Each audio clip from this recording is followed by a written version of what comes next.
దేవుని సన్నిధానంలో దేవుని వాక్యాన్ని మరి ధ్యానించుకోవడానికి దేవుడు మనకిచ్చిన ఈ ఆధిక్యతను బట్టి దేవునికి వందనాలు. మరి ప్రార్థనతో ఈ యొక్క బైబిల్ స్టడీ కార్యక్రమాన్ని ప్రారంభం చేసుకుందాం.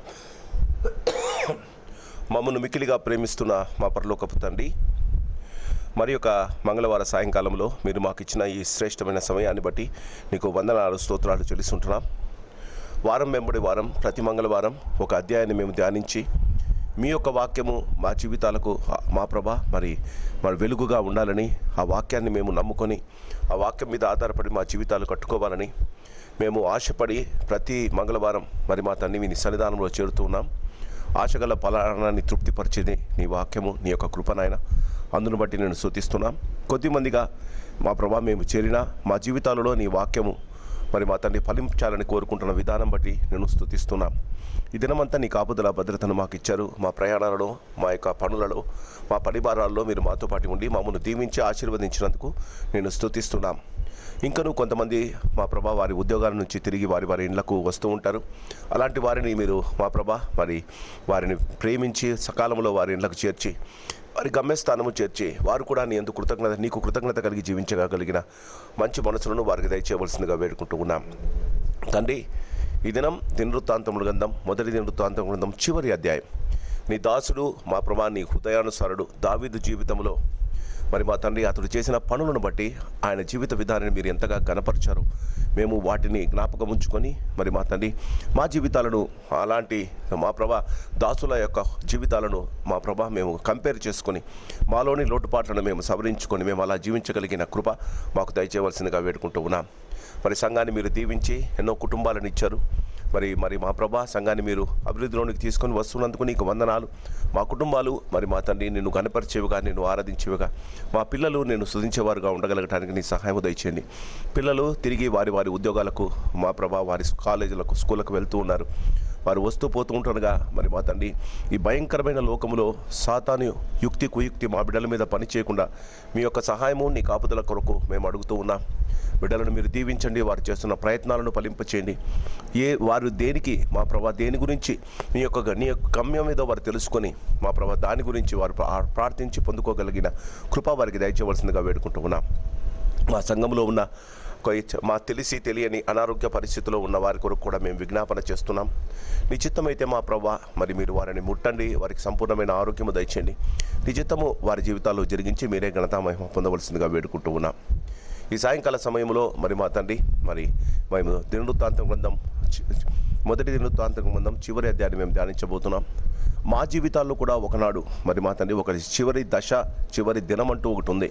ఆ దినాల కొరకు మమ్మల్ని మేము ఆయత్తపరుచుకొని సరైన రీతిగా మా జీవితపు ఆశలను మిమ్మల్ని గణపరుస్తూ ముగించగలిగిన కృప మా అందరికీ దయచేయమని, ఈ సాయంకాలపు దీవెనలు ఆశీర్వాదాలు మాకు దయచేయమని, రావాల్సిన వారిని కూడా త్వరపెట్టి తీసుకుని రమ్మని యేసునామాన్ని అడిగి వేడుకుంటున్నాం మా పరమ తండ్రి, ఆమేన్. మొదటి దినవృత్తాంతముల గ్రంథం 358వ పేజీ. మొదటి దినవృత్తాంతముల గ్రంథం 29వ అధ్యాయం మొదటి నుండి చివరి దాకా చదువుకుందాం.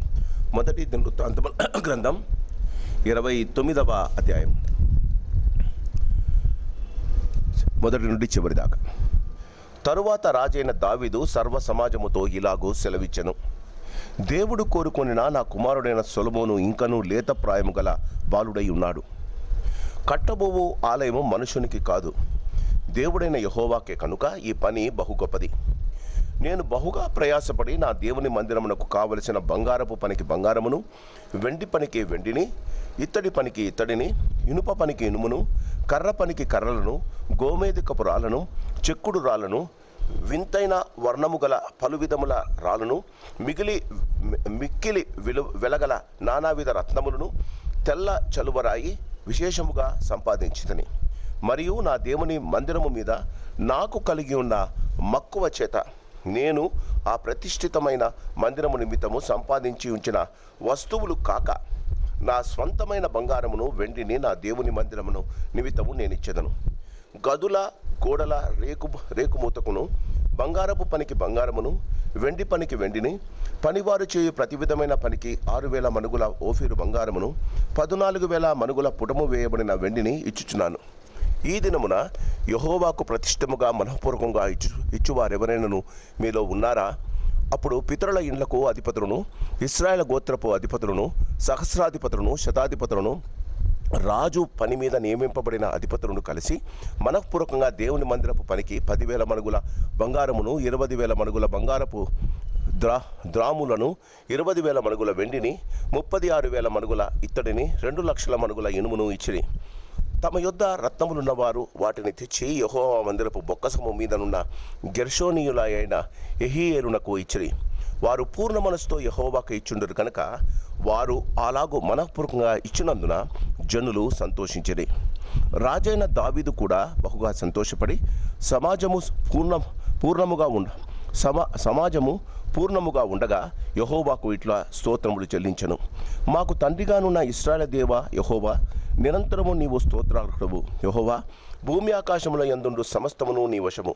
మహాత్యమును, పరాక్రమమును, ప్రభావమును, తేజస్సును, ఘనతయు నీకే చెందుచున్నవి. యెహోవా, రాజ్యము నీది. నీవు అందరి మీదను నిన్ను అధిపతిగా హెచ్చించుకొని ఉన్నావు. ఐశ్వర్యమును, గొప్పతనమును నీ వలన కలుగును. నీవు సమస్తమును ఏలువాడవు. బలమును, పరాక్రమమును నీ దానములు. హెచ్చించువాడమును, అందరికీ బలము ఇచ్చువాడమును నీవే. మా దేవా, మేము నీకు కృతజ్ఞతాస్తుతులు చెల్లించుచున్నాము. ప్రభావము గల నీ నామమును కొనియాడుచున్నాము. ఈ ప్రకారము మనఃపూర్వకంగా ఇచ్చు సామర్థ్యము మాకుండుటకు నేనెంత మాత్రపు వాడను, నా జనులెంత మాత్రపు వారు. సమస్తమును నీ వలనే కలిగిన కదా. నీ స్వసంపాద్యములో కొంత మేము నీకు ఇచ్చి ఉన్నాము. మా పితరులందరి వలనే మేమును నీ సన్నిధిని అతిథులను పరదేశములై ఉన్నాము. భూనివాస కాలము నీడయంత స్థిరముగా ఉన్నవాడు ఒకడును లేడు. మా దేవా యెహోవా, నీ పరిశుద్ధ నామం యొక్క ఘనత కొరకు మందిరమును కట్టించుటకై మేము సమకూర్చిన ఈ వస్తు సముదాయమును నీ వలన కలిగినది. అంతయు నీదయ్యై ఉన్నది. నా దేవా, నీవు హృదయ పరిశోధన చేయుచు యథార్థవంతుల యందు ఇష్టపడుచున్నావని నేను ఎరుగుదును. నేనైతే యథార్థ హృదయము గలవాడనై ఇవి అన్నీయూ మనఃపూర్వకంగా ఇచ్చి ఉన్నాను. ఇప్పుడు ఇక్కడ నుండి నీ జనులను నీకు మనఃపూర్వకంగా ఇచ్చుడు చూచి సంతోషించుచున్నాను. అబ్రహాము, ఇస్సాకు, ఇశ్రాయేలు అను మా పితరుల దేవా యెహోవా, నీ జనులు హృదయపూర్వకంగా సంకల్పించిన ఈ ఉద్దేశమును నిత్యము కాపాడము. వారి హృదయమును నీకు అనుకూలపరచుము. నా కుమారుడైన సొలొమోను నీ ఆజ్ఞలను, నీ శాస్త్రములను, నీ కట్టలను గైకొనుచు వాటన్నిటిని అనుసరించినట్లు నేను కట్టదలచిన ఈ ఆలయమును కట్టించినట్లును అతనికి నిర్దోషమైన హృదయము దయచేయము. ఇలాగు పలికిన తరువాత దావీదు, ఇప్పుడు మీ దేవుడైన యెహోవాను స్తుతించుడని సమాజకులందరితో చెప్పగా, వారందరూ తమ పితరుల దేవుడైన యెహోవాను స్తుతించి యెహోవా సన్నిధిని రాజు ముందరను తల వంచి నమస్కారము చేసిరి. తరువాత వారు యెహోవాకు బలులు అర్పించిరి. మరునాడు దహనబలిగా 1000 ఎద్దులను, 1000 గొర్రె పొట్టెలను, 1000 గొర్రె పిల్లలను వాటి పానార్పణతో కూడా ఇశ్రాయేలందరి సంఖ్యకు తగునట్టుగా అర్పించిరి. ఆ దినమున వారు యెహోవా సన్నిధిని బహు సంతోషముతో అన్నపానములు పుచ్చుకొనిరి. దావీదు కుమారుడైన సొలొమోనును 2వసారి పట్టాభిషేకము చేసిరి. యెహోవా సన్నిధిని అతని అధిపతిగాను సాదోకును యాజకునిగాను అభిషేకించిరి. అప్పుడు సొలొమోనును తన తండ్రి అయిన దావీదునకు మారుగా యెహోవా సింహాసనమందు రాజుగా కూర్చుండి వర్ధిల్లుచుండెను. ఇశ్రాయేలందరూ అతని ఆజ్ఞకు బద్దులై ఉండేది. అధిపతులందరూ, యోధులందరూ, రాజైన దావీదు కుమారులందరూ రాజైన సొలొమోనుకు లోబడిరి. యెహోవా సొలొమోనును ఇశ్రాయేలందరి ఎదుటను బహుగా గణపరిచి అతనికి ముందుగా ఇశ్రాయేలును ఏలిన ఏ రాజుకైనను కలగని రాజ్య ప్రభావము అతనికి అనుగ్రహించెను. యెషయి కుమారుడైన దావీదు ఇశ్రాయేలందరి మీద రాజై ఉండెను. అతడు ఇశ్రాయేలును ఏలిన కాలము 40 సంవత్సరములు. హెబ్రోనులో 7 సంవత్సరములను, యెరూషలేములో 33 సంవత్సరములను అతడు ఏలెను. అతడు వృద్ధాపము వచ్చిన వాడై ఐశ్వర్య ప్రభావములు కలిగి మంచి ముదిమిలో మరణమొందెను. అతని తరువాత అతని కుమారుడైన సొలొమోను అతనికి మారుగా రాజైను. రాజైన దావీదునకు జరిగిన వాటిని గూర్చియు, అతని రాజరికమంతటిని గూర్చియు, పరాక్రమమును గూర్చియు, అతనికిని ఇశ్రాయేలుకును దేశముల రాజ్యములకన్నిటికిని వచ్చిన కాలమును గూర్చియు, దీర్ఘదర్శి సమూయేలు మాటలను బట్టి, ప్రవక్తయగు నాతాను మాటలను బట్టి, దీర్ఘదర్శి గాదు మాటలను బట్టి వ్రాయబడి ఉన్నవి. దేవుడు తన వాక్యాన్ని దీవించి ఆశీర్వదించునుగాక. మరి యొక్క మంగళవారం దేవుని సన్నిధానంలో దేవుని వాక్యాన్ని వినగలగడానికి దేవుడు మనకిచ్చిన ఈ ఆధిక్యతను బట్టి దేవునికి వందనాలు. క్రీస్తునందు ప్రేమైన వాళ్ళరా, ఈ 21 దినవృత్తాంతముల గ్రంథం వాస్తవానికి దీనిని మనము ఆలోచన చేయాలి అంటే ఇది దావీదు వృత్తాంత గ్రంథం. దేవుడు కోరుకున్న దావీదు రాజు యొక్క జీవిత వృత్తాంత గ్రంథం. ఇందులో మొదటి నుండి చివరి దాకా దావీదు యొక్క ఆశ, అభిలాష తెలుస్తుంది. చివరిగా మొదటి దినవృత్తాంతముల గ్రంథం 20వ అధ్యాయంలో 29వ అధ్యాయంలో క్రీస్తునందు ప్రియమైన వాళ్ళరా 28వ వచనం ఇంకొకసారి మీ కొరకు చదవాలని కోరుకుంటున్నా. అతడు వృద్ధాప్యము వచ్చిన వాడై ఐశ్వర్య ప్రభావములు కలిగి మంచి ముదిమిలో మరణము పొందెను. What is a good death? మంచి మరణం ఇవ్వు దేవా అని పాటలు పాడతారు. ఏది మంచి మరణం? ఒక మనిషి మరి ప్రసంగి గ్రంథం 7వ అధ్యాయంలో ఉంది, మరణం అందరికీ వస్తుంది, తప్పకుండా మరణం వస్తుంది. ఈ లోకంలో ఇక్కడ ఈ శ్రేష్టమైన 29వ అధ్యాయంలో దేవుడు మనకు తెలియజేసేది ఏంటంటే, ఒక వ్యక్తి ఒకని జన్మదినము కన్నా అతని మరణదినము మేలు. బాగా గమనించండి, బైబిల్ ఊరికే చెప్పదండి. ఒకని జన్మదినము కన్నా వాని మరణదినము మేలు. దావీదు మరణదినాన్ని కూడా పరిశుద్ధాత్మ దేవుడు చాలా చక్కగా మన ముందు వివరిస్తాడు. ఈ మొదటి దినవృత్తాంతములు 29వ అధ్యాయానికి మనం వచ్చే సమయానికి తప్పకుండా మన మరణాన్ని గురించి మనం ఆలోచించాలి. How I am going to live this world. మనము ఈ లోకాన్ని వదిలేటప్పుడు, మనం ఈ లోకంలో నుంచి మన ప్రియుల దగ్గర నుంచి మనం కోరుకున్న ఈ యొక్క సమస్త సాంపాద్యము నుండి మనం ఈ లోకాన్ని నుంచి వెళ్ళిపోయేటప్పుడు బైబిల్ ఇంకొక సత్యం చెప్తుంది, మనం ఈ లోకానికి ఏమీ తీసుకొని రాలేదు, ఇక్కడ నుండి ఏమీ తీసుకుపోలేము. దావీదు తన జీవితంలో ఎంత సంపాదించాడు దావీదు? దేనికోసం వాడాడు? ఆశ, అభిలాష. దావీదుకున్న ఒకే ఆశ దేవుడు, దేవుని మందిరం. దావీదుకున్న ఒకే అభిలాష దేవుని మందిరం నుండి ఆయన బయటికి త్రోసివేయబడకుండా చూడబడ్డాం. దావీదు ఆశ, దావీదు అభిలాష. తన కుటుంబం ప్రార్థన చేసేటప్పుడు ఆయన అన్నది, ప్రభా ఇంతగా హెచ్చించడానికి నేను ఏ పాటి వాడను, నేనును నా కుటుంబము. ఈ చివరి దశలో కూడా ఆయన అదే అంటాడు, మేము అస్థిరులము, మేము స్థిరము లేని వారము. మొదటి దినవృత్తాంతములు పరిశుద్ధాత్మ దేవుడు దావీదు మరణాన్ని గురించి చెప్తాడు. మొదటి రాజుల గ్రంథం చివరి అధ్యాయం సౌలు మరణాన్ని గురించి చెప్తారు. ఒకసారి చూడండి, మొదటి రాజుల గ్రంథం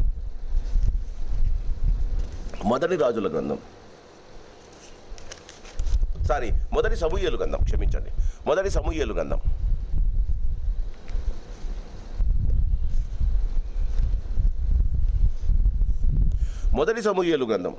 31వ అధ్యాయం 251వ page. This is the first king. దేవుడు ఏర్పరచుకున్న మొదటి రాజు, ఇశ్రాయేలు యొక్క మొదటి రాజు. ఆయన మరణాన్ని గురించి ఒకసారి ఆలోచిద్దాం. మొదటి సమూయేలు గ్రంథం 31వ అధ్యాయం 2వ వచనం. సౌలును అతని కుమారులను తరుముచు యోనాతాను, అబీనాదాబు, మెల్కీషువా అను సౌలు యొక్క కుమారులను హతము చేసిరి. జాగ్రత్తగా వినాలి. Saul did not died alone. He took even his children with him. మరణమయ్యేటప్పుడు సౌలు మాత్రం చచ్చిపోలే. సౌలు యొక్క ఆశ, అభిలాష ఏంటో ఒకసారి గమనిద్దాం. సౌలు యొక్క ఆశ, అభిలాష ఆయన అక్కసు ఒకసారి బయటపడుతుంది. దావీదు ఆయనతో పాటు భోజనం చేయవలసి ఉండే. ఒక అమావాస్య నాడు సౌలు ఇంటిలో భోజనం చేస్తున్నారు. ఆ దినం సౌలు తన కుమారుడైన యోనాతానును అడుగుతాడు. ఏమని అడుగుతాడంటే, యెషయి కుమారుడైన దావీదు లేడే, భోజనానికి లేడే. ఆ దినం సౌలు ఒక ప్లాన్ వేసుకుంటాడు, తప్పకుండా దావీదును చంపేయాలని. యోనాతాను అడుగుతాడు, నీ దోస్తని విన్నాను, మీరు లోపల చాలా మాట్లాడుకుంటున్నారని విన్నాను, యెషయి కుమారుడైన దావీదు తన సీటు ఖాళీగా ఉందే. అప్పుడు యోనాతాను అంటాడు, రాజా, నాన్న అనడు, రాజా, దావీదు వాళ్ళ నాన్న ఇంటిలో ఒక పండుగ జరుపుకుంటున్నారట, ఆ పండుగకు నా పర్మిషన్ అడిగి వెళ్ళాడు. సౌలు ఏమంటాడో తెలుసా? ఒక భయంకరమైన బూతువాటు వాడి అగడగొట్టు దాని కొడుక, యెషయి కుమారుడైన దావీదు జీవించినంత కాలం ఈ రాజసింహాసనం నీకు దొరకదని నీకు ఎరగదా? ఆలోచిస్తున్నారా? ఆశ, అభిలాష. ఆశ, తన కుటుంబము, తన పిల్లలు దేవుని సింహాసనం, తన రాజు ఇచ్చిన దేవుడు తనకిచ్చిన రాజసింహాసనం మీద కూర్చోవాలి. అభిలాష తన తరువాత తన పిల్లలు జనాంగాల కొద్దీ ఆ సింహాసనాన్ని ఏలాలి.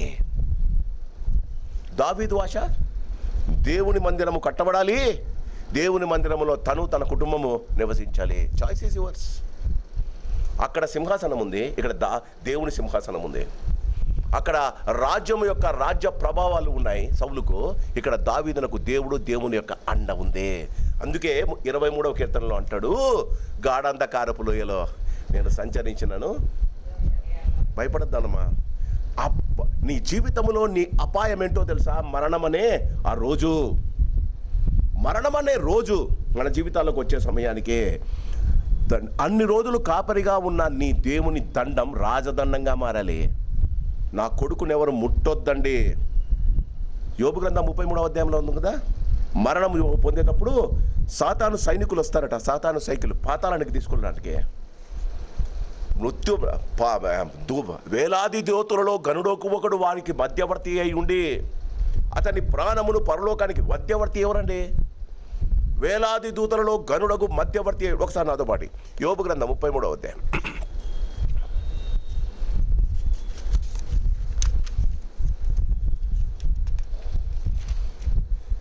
యోబు గ్రంథం 33వ అధ్యాయం 444 444. యోబు గ్రంథం 33వ అధ్యాయం 23వ వచనం. నరులకు యుక్తమైనది ఏదో చూడండి. 22 వాడు సమాధికి సమీపించును, వాని ప్రాణము సంహారకులు ఎవరండి?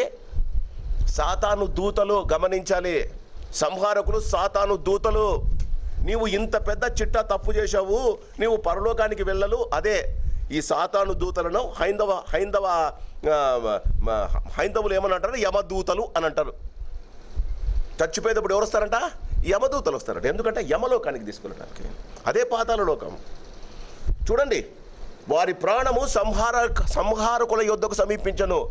బికాస్ వాడు చేసిన పాపాన్ని బట్టి సంహారకుల చేత వాడు నరకానికే వెళ్ళాలి. నువ్వు కూడా నరకానికే వెళ్ళాలి. కానీ ఇక్కడ వాక్యం ఏమంటుందంటే, క్రీస్తునందు నరులకు యుక్తమైనది ఏదో దానిని తెలియజేయుటకై. నరులకు యుక్తమైనది ఏందమ్మా? ఈ సంహారకుల చేతి నుండి తప్పించుకునే మార్గం, దాన్ని రక్షణ అని అంటారు. నరులకు యుక్తమైనది ఏదో దానిని తెలియజేయుటకై వేలాది దూతలలో గనుడకు ఒకడు వానికి మధ్యవర్తి అయి ఉండిన ఎడల. వేలాది దూతలలో గనుడు ఎవడండి? సొలొమోను కంటే శ్రేష్ఠుడు, ఎలియాజరు కంటే శ్రేష్ఠుడు. లోకములో పుట్టిన ప్రతి వేల కోట్ల దూతల కంటే శ్రేష్ఠుడైన యేసు ప్రభువుల వారు మధ్యవర్తి అయి వేలాది దూతలలో గనుడకు ఒకడు వారికి మధ్యవర్తి అయి ఉండునలా దేవుడు వాని యందు కరుణ చూపి. వీడేమో చిట్టా చూపిస్తాడంట, నా పాపపు చిట్టా. యేసు ప్రభు, నేను ప్రభు పాదాల దగ్గర నిలబడి అయ్యా నన్ను క్షమించనే ఆ ఫోటోను చూపిస్తాడట. ఎవరికి? తండ్రి అయిన దేవునికి. ఇటు యేసు ప్రభు కానీ అటు సాతాను కానీ దేవుని చేత సృష్టింపబడిన వారే. యేసు ప్రభుల వారు దేవుడైనా ఆయన మానవ అవతారంలో వచ్చి మన కొరకు రక్షణ ఇచ్చాడు కనుక వేలాది దూతలలో గనుడకు ఒకడు వచ్చి వారి మధ్యవర్తినై ఉండినలా దేవుడు వారిని కరుణించి. ఎక్కడండి? దేవుడు వారిని కరుణించి అంటే సంహారకులు పాతాళానికి తీసుకొని వెళ్ళవలసిన నిన్ను కరుణించి. ఎందుకు? నువ్వు అడిగావు. అందుకే రోమీలకు రాసిన పత్రిక 10:9 నీవు యేసు ప్రభువుని నోటితో ఒప్పుకొని హృదయమందు ఆయన దేవుడని నమ్మి, దేవుడు ఆయనను మృతుల్లో నుండి లేపాడని నువ్వు నమ్మి ఆ యొక్క పర్టికులర్ డే. అందుకే పిల్లలకు బాప్తిసం ఇచ్చినప్పుడు నోటితో చెప్పిస్తా. That is recorded in church in heavenly about. బాగా గమనించండి, పరలోకంలో అది రికార్డ్ అయి ఉందండి. దేవుని వేలాది దూతలు. యోబు గ్రంథం 33వ అధ్యాయం 23వ వచనం. వేలాది దూతలలో గనుడొకడు ఒకడు వారి మధ్యవర్తి ఉండిన ఎడల దేవుడు వారి యందు కరుణ చూపి. ఎక్కడికి వెళ్ళాల్సి ఉండే వీడు? పాతాళములోనికి దిగి వెళ్ళకుండా. ఇదమ్మా ఇప్పుడు మీరు గమనించాలి. సౌలు దిగిపోయాడు, దావీదు ఎక్కిపోయాడు.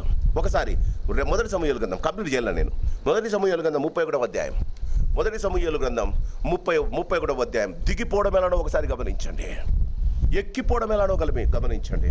క్రీస్తునందు ప్రియమైన వాళ్ళరా, 251 పేజ్, ఓల్డ్ టెస్ట్మెంట్ 251. దయచేసి చూడండి బైబిల్. యుద్ధములో 3వ వచనం, 31వ అధ్యాయం 3వ వచనం. యుద్ధములో సౌలు ఓడిపోవుచుండగా అతడు అంబులు వేయ వారి కంటబడి వారి చేత బహు గాయములు నొందెను. అప్పుడు సౌలు, సున్నతి లేని వీరు వచ్చి నన్ను పొడిచి అపహాస్యము చేయకుండానట్లు నీ కత్తి దూసి దాని చేత నన్ను పొడవుమని తన అంబులను మోయువానితో చెప్పగా అతడు భయము చేత ఇలాగూ చేయనలోకుండెను గనుక సౌలు తన కత్తి పట్టుకొని దాని మీద పడెను. క్రీస్తునందు ప్రియమైన వాళ్ళరా, ఈ వాక్యంలో చాలా అర్థం ఉంది. ఈ వాక్యంలో చాలా అర్థం ఉంది. ఈ బైబిల్ నీకు కత్తి, దేవుడిచ్చిన కత్తి. ఎందుకు? సాతానును దాని అనుచరులను చంపాలని, సాతాను అనుచరులను చంపాలని. కానీ ఈ కత్తి మీదనే నువ్వు పడి చచ్చిపోతావట. నీ కత్తి మీద నువ్వు పడి చచ్చిపోతావంటే ఈ బైబిలులో నీవు చేసిన పాపాలను ఒప్పుకొని పాపాలు ఒప్పింపజేసి ఈ బైబిలులో ఉన్న దేవుని కార్యాలు జరిగి చూడండి. ఇంకోసారి అండి, సౌలు 5వ వచనం. సౌలు మరణమాయన అతని ఆయుధములు మోయేవాడు తానును తన కత్తి మీద పడి అతనితో కూడా మరణమైన. ఇలాగ సౌలును అతని 3 కుమారులను అతని ఆయుధములు మోయేవాడును అతని వారందరూ ఒక్క దినముననే చచ్చిరి. అక్కడికే కాదు, ఇంకా చూడండి. ఇలాగ ఒక్క దినమునే చచ్చిరి. లోయ అవతలనున్న ఇశ్రాయేలును యోర్దాను అవతలనున్న వారును ఇశ్రాయేలు పాతిపెట్టుటయు సౌలును అతని కుమారులు చచ్చి ఉండుటయు చూచి తన నివాస గ్రామములకు విడిచిపెట్టి పారిపోయాడు. ఫిలిస్తీయులు వచ్చి వారిలో కాపురం ఉండేది. మరునాడు ఫిలిస్తీయులు హతమైన వారిని దోచుకొని వచ్చి గిల్బోవు పర్వతం మీద పడిపోయిన సౌలును అతని 3 కుమారులను కనుగొనిదే. జాగ్రత్తగా వినాలి. అతని తలను ఛేదించి అతని ఆయుధములను తీసుకొని తమ బొమ్మల గుళ్ళలోను జనులలోను జయవర్తమానము తెలియగట్టుగా ఫిలిస్తీయుల దేశములో నలుదిశలు వాటిని దేన్ని పంపారమ్మా? దేన్ని పంపారు? సౌలు తలను, సౌలు యొక్క ఆయుధాలను బాహాటంగా అందరికి చూపించడానికి వెళ్ళాను. ఇది ఆయుధం మీద పడి చనిపోయేది. ఆయుధం హృదయంలో పెట్టుకొని చచ్చిపోతావా? ఆయుధాన్ని లెక్క చేయకుండా ఆయుధం నీ మీద పడి చనిపోతుందా? నీవు ఊరుకోవాలి. మొదటి దినవృత్తాంతములు 29. ఇంకోసారి అర్థం.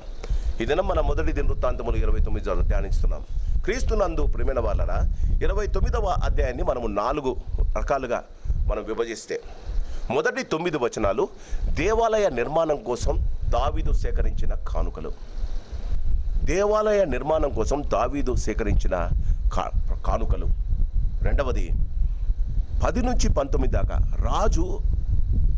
దావీదు రాజు దేవునికి చేసిన యథార్థమైన ప్రార్థన. మూడవది 21 నుండి 25 దాకా తన కుమారుడు సొలొమోను రాజుగా స్థిరపడ్డం.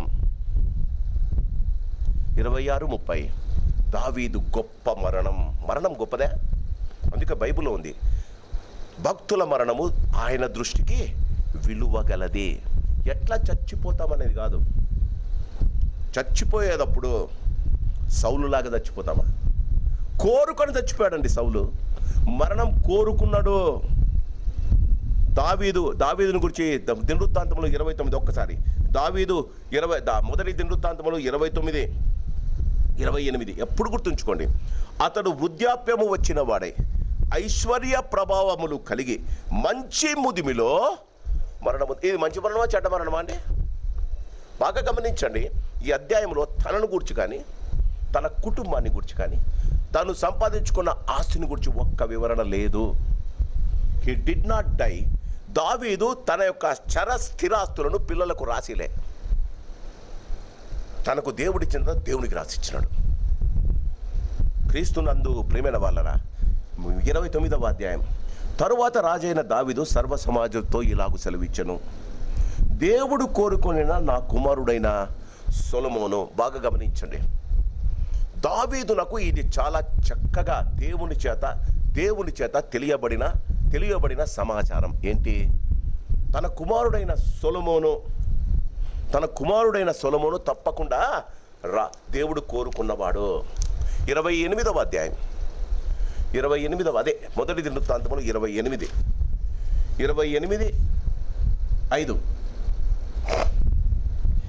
అదే పేజీలో ఉంటుంది. యెహోవా నాకు అనేక మంది కుమారులను దయచేసి ఉన్నాడు, అయితే ఇశ్రాయేలు పైన యెహోవా రాజ్య సింహాసనం మీద కూర్చుంచుటకు ఆయన నా కుమారులందరిలో సొలొమోనును కోరుకొని ఆయన నాతో ఇలాగూ సెలవిచ్చెను. 10వ వచనం, పరిశుద్ధ స్థలముగా ఉండుటకు ఒక మందిరము కట్టించుటకై యెహోవా సొలొమోనుతో అంటున్నాడు, నిన్ను పరిశుద్ధ స్థలముగా ఉండుటకు ఒక మందిరమును కట్టించుటకై యెహోవా నిన్ను కోరుకొనిన సంగతి మనస్సునకు తెచ్చుకొని ధైర్యము వహించి పని జరిగించుము. క్రీస్తునందు ప్రియమైన వాళ్ళరా, ఒక పదవిని, దేవుని కోసం ఒక పదవిని దేవుడు ఎవరికైనా ఇస్తే, ఏ పదమైనా దేవుని సన్నిధానంలో, అది దేవుడు నీకు దయచేసిన భాగ్యమని గమనించాలి. మీరు ఇంటికి వెళ్ళిన తర్వాత మొదటి దినవృత్తాంతములు నేను చాలాసార్లు చదివాను, మీరు చదవండి. నువ్వు ఎలా చేయాలి, ఎలా రాజ్యం చేయాలి, ఎలా రాజ్యం విస్తరించుకోవాలి, ఎలా మంచి పేరు తెచ్చుకోవాలి, ఎంత డబ్బు సంపాదించాలి, నాకున్న 1000 ఎకరాలు కాకుండా నువ్వు ఇంకో 10,000 ఎకరాలు చేయాలి, నేను ఒక 10 రాజులనే జయించా, నువ్వు 100 రాజులు. ఈ మాటలేం చెప్పలేదండి దావీదు ఆయన చెప్పింది, నిన్ను దేవుడు కోరుకున్నదే ఆయన కొరకు మందిరం కట్టించాలి. ఆశ అభిలాష. ఈ చాప్టర్ యొక్క టైటిల్ ఆశ, డిజైర్ ఆఫ్ ఎ పర్సన్, ఆశాభిలాష.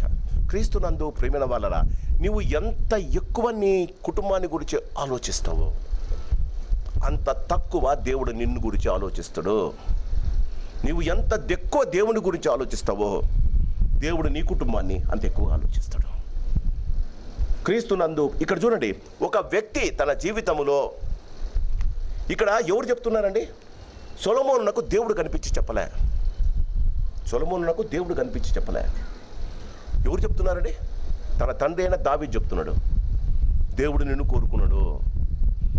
ఒక వ్యక్తి సంఘములో కానీ సమాజంలో కానీ వాడబట్టడానికి దేవుడు వచ్చి చెప్పడు. ఎవడో ఒకటి నీ యొక్క తాహతును బట్టి, నీ యొక్క ఆరోగ్యాన్ని బట్టి, లేకపోతే నీ యొక్క వయసును బట్టి, అయ్యా నీవి పనికి ఉండవయ్యా అంటాం. కొంతమంది నాకు వద్దంటారు, కొంతమంది మేము చెయ్యమంటారు. గమనించండి, you are losing an opportunity where God wants to work in your home. దేవుడు నీకు ఒక ఆపర్చునిటీ ఇస్తున్నాడు. నీవు ఇంటిలో గడపవలసిన సమయాన్ని నా మందిరంలో గడుపు.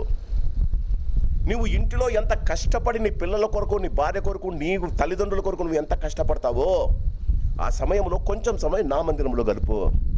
నీవు ఇంటిలో లేకుండా నా మందిరంలో కనిపించేటప్పుడు నీ ఇంటిలో పనులు నేను జాగ్రత్త చూసుకుంటా.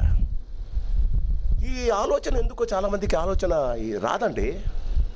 ఈ ఆలోచనను చాలా లైట్గా తీసుకుంటారండి. I have to tell you, యథార్థంగా పనిచేసే దేవుని సేవకులు ఎంత ఆశీర్వదింపబడ్డారు. 24 hours గుడిలో, 24 hours దేవుని కార్యక్రమంలో ఉన్నవారు పిల్లలు దేవుని చేత ఎంత ఆశీర్వదింపబడ్డారండి. క్రీస్తునందు ప్రియమైన వాళ్ళరా, దేవుని ప్రత్యేక పనికి ఇంకోటి గమనించాలి, ఏ పని అయినా దేవుని పని ప్రత్యేకమైన పని. ఎందుకు? మన దేవుడు ప్రత్యేకమైన దేవుడు. దేవుని పని ఒక ప్రత్యేకమైన పని. ఆ పనికి ఒక ప్రత్యేకమైన వారిని కోరుకుంటాడు.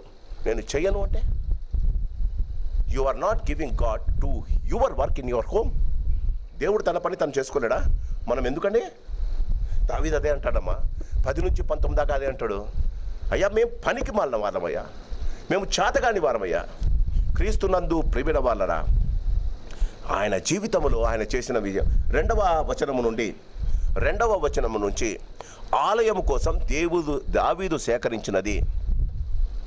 ఎవడు చెప్పాడు ఆలయంలో డబ్బులు తీసుకురావాలని? ఎందుకు డబ్బు తీసుకురావాలి? సమస్తము దేవునిదైనప్పుడు. బాగా గమనించండి, ఆలయములో దేవుని సన్నిధానములో డబ్బు ఎందుకు తీసుకురావాలి? మొదటిది ఎందుకు తీసుకురావాలి డబ్బు? రెండవది ఎంత తేవాలి, ఎంత ఉంచుకోవాలి? మూడవది నేను కొంచెము తెస్తే ఏమవుతుంది, తక్కువ తెస్తే ఏమవుతుంది? ఒక్కసారి ఇది దేవుడు చెప్పిన మాట. నిర్గమాకాండం 31వ అధ్యాయం. నిర్గమాకాండం, ఇంకా అప్పుడే బయటకు వస్తున్నారు వాళ్ళు. నిర్గమాకాండం 31వ అధ్యాయం. సారీ 35వ అధ్యాయం. నిర్గమాకాండం 35వ అధ్యాయం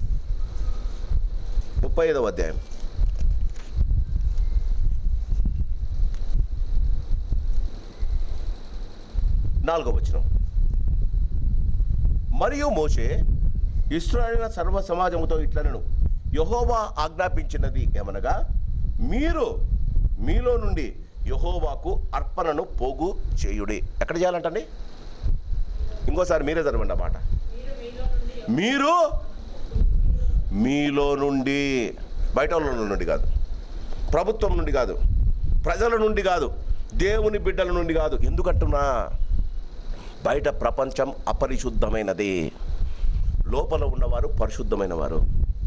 మీరు మీలో నుండి యెహోవా అర్పణలను పోగు చేయడి. క్రీస్తునందు ప్రియమైన వాళ్ళ గమనించాలి. 9వ వచనం 35వ అధ్యాయం 35వ అధ్యాయము 9వ వచనం.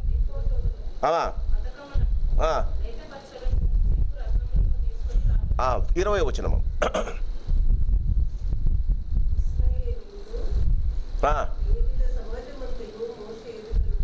పిలిచాడు, చెప్పాడు, ఏమన్నాడు? మీరు మీలో నుండి అర్పణలు తీసుకురండి. అందరూ విన్నారు, ఇండ్లకు పోయారు. తెస్తారా తేరా? చెప్పాలి, మీరు చెప్పాలి. తెస్తారా తేరా? 29వ వచనం చూడండి.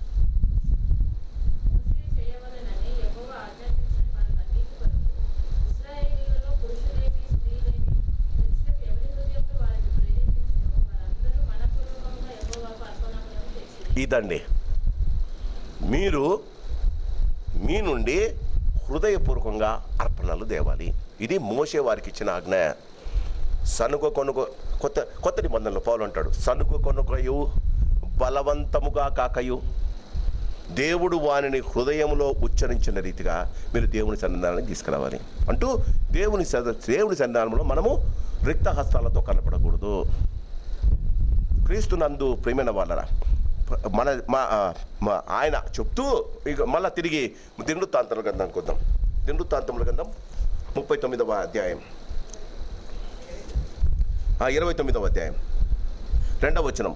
నేను బహుగా ప్రయాసపడి నా దేవుని మందిరముకు కావలసిన బంగారపు పనికి బంగారమును, వెండి పనికి వెండిని, ఇత్తడి పనికి ఇత్తడిని, ఇనుపు పనికి ఇనుమును, కర్ర పనికి కర్రను, గోమేధికపు రాళ్ళను, చెక్కుడు రాళ్ళను, వింతైన వర్ణలు గల పలు విధముల రాళ్ళను, బిక్కిలి వెలగల నానా విధముల రత్నములను, తెల్ల చెలువరాయి విశేషముగా సంపాదించితిని. మరియు నా దేవుని మందిరము మీద నాకు కలిగి ఉన్న మక్కువ చేత నేను ఆ ప్రతిష్టమైన మందిరము నిమిత్తము సంపాదించిన వస్తువులు కాక. క్రీస్తునందు ప్రియమైన వాళ్ళరా, దావీదుకు ఒక అలవాటు ఉంది.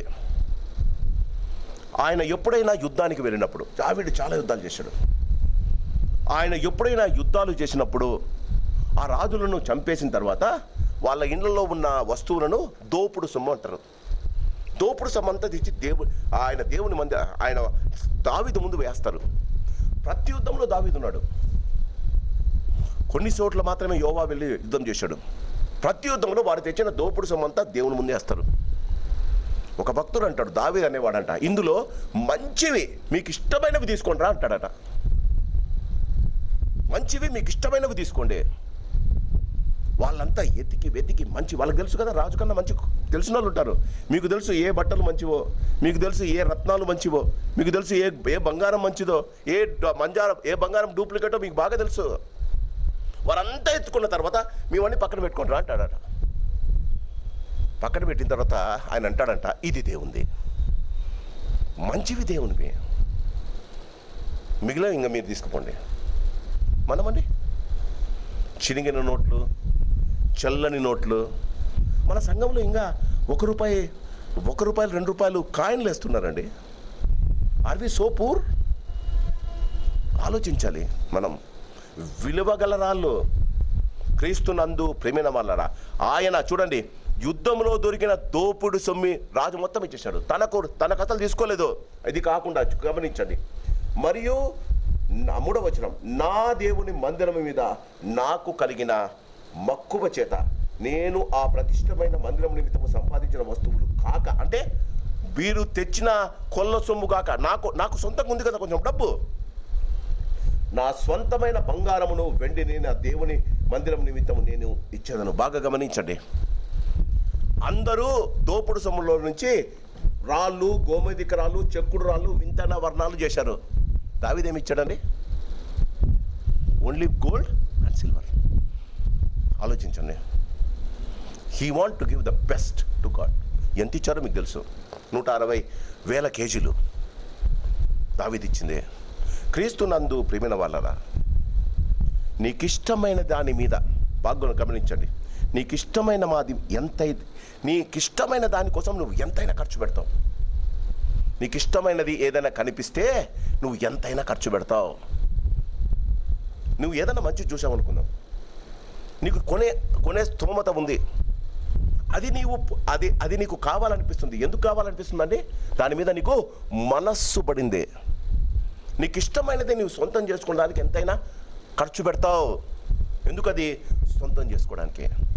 క్రీస్తునందు ప్రియమైన వల్ల మన జీవితంలో దేవునిని సొంతం చేసుకోవడానికి నీకు ఎంత ఇష్టం? నీకు ఇష్టమైన దేవుడు ఆయన ఇష్టమైన వాడు. ఆయన నిన్ను ఇష్టంగా కోరుకున్నాడు. నీకు ఇష్టమైన దేవుని కోసం నీవు నా ఆస్తిలో, అందుకే సామెతల గ్రంథం 3వ అధ్యాయంలో ఉంది. ఒకసారి చూద్దామా? దేవుడు ఆ వాక్యం చదివిమంటున్నాడు. చూద్దాం. సామెతల గ్రంథం 3వ అధ్యాయం. డబ్బులు మాత్రమే ఇవ్వాలి దేవునికి. సామెతల గ్రంథం 3వ అధ్యాయం.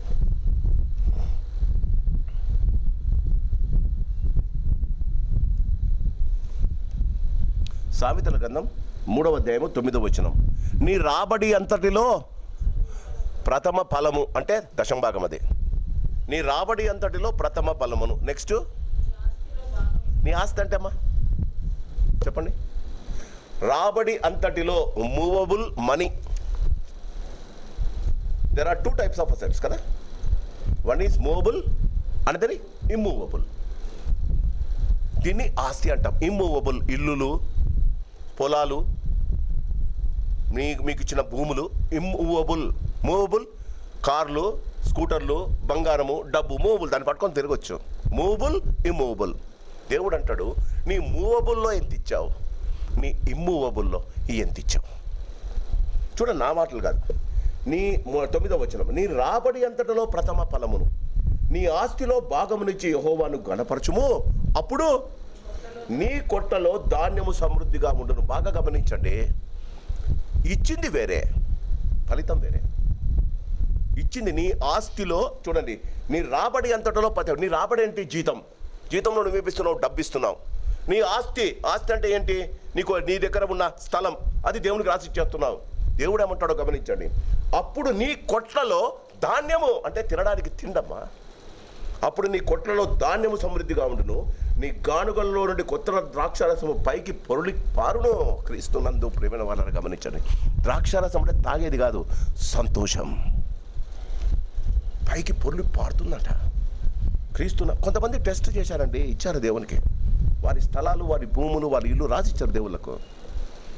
అపోస్తుల కార్యము 3-4 అధ్యాయాల్లో చూస్తే వాళ్ళు చరాస్తిని అమ్మి అపోస్తుల పాదముల దగ్గర వచ్చి పెట్టారంట. I'm not telling not to do that, rather to do that. మీరు అలాంటి పనులు చేయొద్దండి. ఇక్కడ ఉండేది ఏంటంటే, ఇక్కడ మనకు కావాల్సింది ఏంటంటే, క్రీస్తునందు ప్రియమైన వాళ్ళరా, ఇక్కడ వారు చేసింది 5వ వచనం. ఈ దినమున యెహోవాకు ప్రతిష్ఠితముగా మనఃపూర్వకముగా ఇచ్చువారు మీలో ఉన్నారా? ఈ ప్రశ్న ప్రతి సేవకుడు అడగాలి. ఎందుకట? చర్చి బాగుపడడానికి కాదు. నీ ఇంటిలో ధాన్యం ఉండాలి, నీ ఇంటిలో ఆనందం ఉండాలి. క్రీస్తునందు ప్రియమైన వాళ్ళరా, నీకు ఇష్టం. దావీదు యొక్క మాట మనఃపూర్వకంగా అంటే సనుగు కొనుక్క బలవంతంగా. పాస్టర్ గారు ఇవ్వకపోతే చాలా సతాయిస్తారండి. నేను మిమ్మల్ని సతాయించేది ఎందుకో తెలుసా? ఈ చర్చి నేను బాగుపడ్డాను కాదు, నన్ను దేవుడు చూసుకుంటాడు. మీ ఇంటిలో ధాన్యం ఉండాలి. ధాన్యం అంటే నీకు ఆరోగ్యం అండి. మీ ధనమును కూర్చుకొనొద్దండి. దొంగ కన్నము వేసి దొంగలిస్తాడు ఉందా? నీ ధాన్యము పురుగు పడుతుంది అని ఉంది. పురుగు పట్టడం ఏంటో తెలుసా? నీ ధాన్యం అంటే నీ శరీరం పురుగు పడుతుంది, అనారోగ్యం వస్తుంది. దేవుడు నీవు కూర్చుకునేదంతా దానికి పెట్టాల్సి వస్తుంది. జాగ్రత్తగా ఉందాం. ద్రాక్షారసం పొర్లి పారుతుంది అంటే నీ జీవితంలో, నీ కుటుంబంలో సంతోషం. బాధ కష్టము లేక కాదు, బాధలు కష్టాలు ఉంటాయి, కానీ సంతోషం పొర్లి పారుతుంది. క్రీస్తునందు ప్రేమైన వాళ్ళరా, యెహోవా నిమిత్తము, మొదటి దినవృత్తాంతములు 29:5 యెహోవాకు ప్రతిష్టముగా మనపూర్వకంగా ఇచ్చువారు ఎవరైనా మీలో ఉన్నారా? అప్పుడు పితరుల ఇండ్లకు అధిపతులను, ఇశ్రాయేలు గోత్రపు అధిపతులను, సహస్రాధిపతులను, శతాధిపతులను, రాజు పని మీద నియమింపబడిన అధిపతులను కలిసి, జాగ్రత్తగా వినండి. ఎప్పుడు అడిగాడండి? ఎప్పుడు అడిగాడు? అందరిని 12 గోత్రాలను పిలిచాడు. ముందు అధ్యాయంలో చూసాం, పెద్దలను చేశారు, వారికి ఒక అధికారాలు ఇచ్చారు. మీరంతా అధికారులయ్యా, మీరంతా సహస్రాధిపతులయ్యా, మీరు గోత్రకర్తలయ్యా, మీరు ఒక 20,000 మందికి ఒకరిని పెద్దవాడిని చేశాడు, యాజకుడిని చేశాడు, వాళ్ళందరూ పెద్దల్ని చేశారు. Now he has involved in the ministry of God. After involving in the ministry of God, he is asking them to give to God. ఆలోచిస్తున్నారా? వారిని పెద్దగా ఒక స్థానం ఇచ్చిన తర్వాత ఎవరెవరినైతే, ఒక్కసారి నా 28వ అధ్యాయం 28వ మొదటి వచనం, గోత్రముల పెద్దలను, మంతుల చొప్పున రాజునకు సేవ చేయు అధిపతులను, సహస్రాధిపతులను, శతాధిపతులను, రాజునకు రాజకుమారులకు కలిగి ఉన్న యావత్తు చరాస్తి మీదను స్థిరాస్తి మీద ఉన్న అధిపతులు, వీళ్ళందరూ ఆ దినం దేవుడు పిలిచాడు, దావీదు పిలిచాడు. 27వ అధ్యాయం, జనసంఖ్యను బట్టి ఇశ్రాయేలు పితరుల ఇంటి పెద్దలు, సహస్రాధిపతులు, శతాధిపతులు అని వారును లెక్కను గూర్చినది. Before they commit themselves, they made him a big people in the church. వారిని వారు ఆ మందిరము కట్టబడక ముందే వారిని పెద్దలుగా నామినేట్ చేశారు. 20,000 మందికి ఒకరిని ఆ గోత్రకర్తని చేశాడండి, ఒక పెద్దని చేశాడు. 20,000 మందికి ఒక గొప్పవాణ్ణి చేశాడు. అక్కడ లక్షల మంది ఉన్నారు. ఆ 20,000 మంది వాళ్ళ నాయకుడు ఏమిస్తారో చూస్తున్నారు.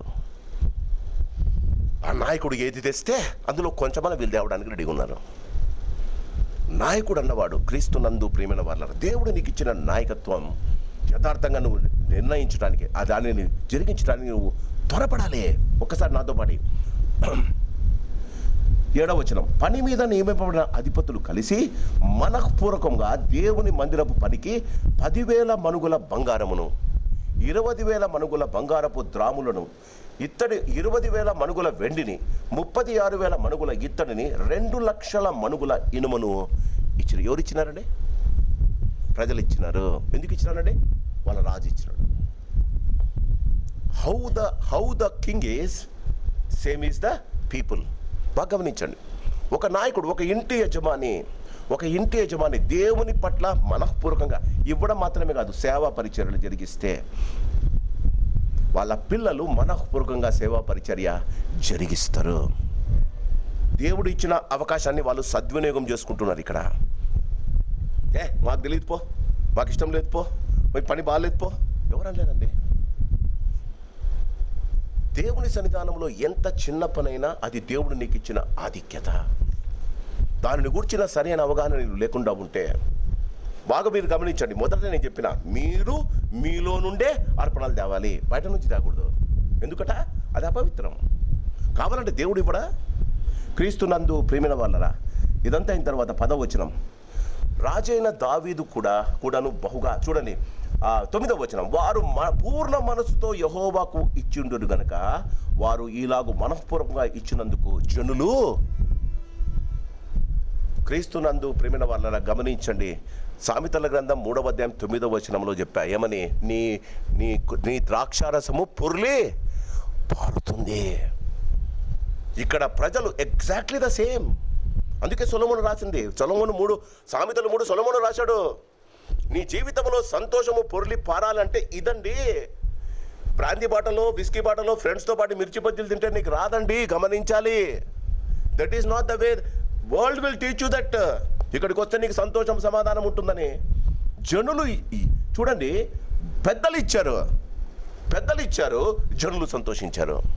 10వ వచనం, రాజైన దావీదు కూడాను బహుగా సంతోషపడి, తనకు తక్కువనే, తన జీవితంలో కొరవనే, ఇంకా చనిపోయేదానికి దగ్గర అయ్యాడండి. ఆయన అంటున్నమాట 10వ వచనం 3వ లైన్, మాకు తండ్రిగానున్న ఇశ్రాయేలు దేవా యెహోవా, when can you call a God as your daddy. ఇది when can you call your God, నీ దేవుణ్ణి నువ్వు ఎప్పుడు తండ్రి అని పిలవగలుగుతావు? ఇప్పుడండి. ప్రజలను ప్రేరేపించే మనసు నీకు ఉండాలి. ప్రజలకు మాదిరికరంగా నీవు జీవించి ఉండాలి. నీ జీవితంలో దేవునికి మొదటి స్థానం ఇచ్చి ఉండాలి.